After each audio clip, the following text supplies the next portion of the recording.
Rumah pengasingan Bung Karno di Bengkulu adalah tempat bersejarah yang menyimpan jejak perjuangan salah satu tokoh besar Indonesia, Insinyur Soekarno.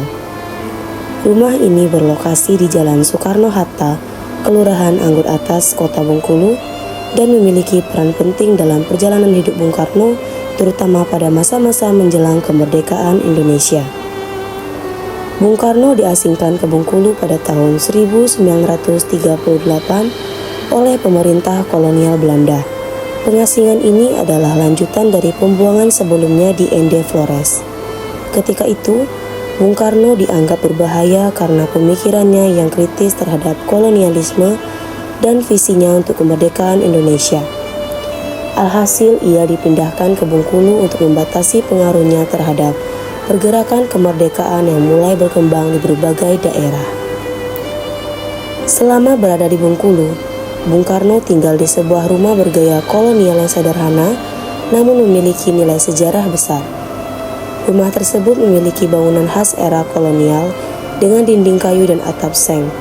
Disinilah Bung Karno menjalani hari-harinya ditemani oleh istrinya, Ibu Inggit Garnasih.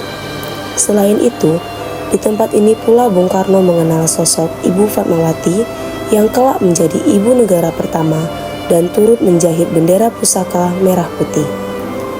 Meskipun diasingkan, Bung Karno tetap berinteraksi dengan masyarakat Bengkulu dan menyebarkan ide-ide kemerdekaan.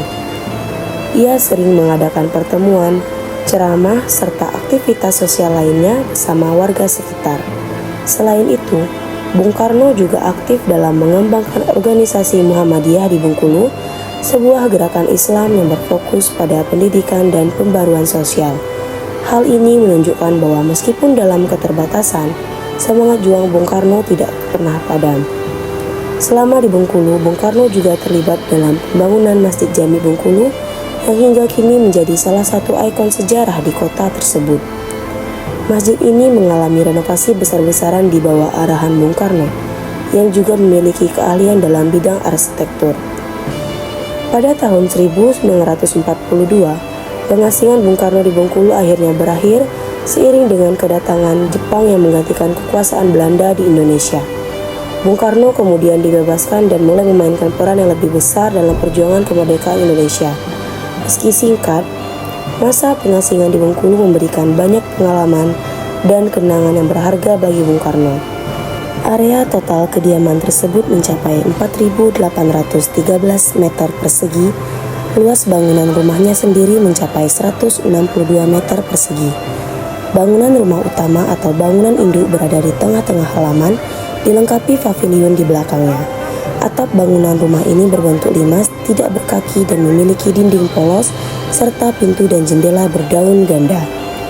Pada bagian dalam rumah utama terdapat 2 kamar tidur di sisi kanan dan 3 kamar tidur di sisi kiri.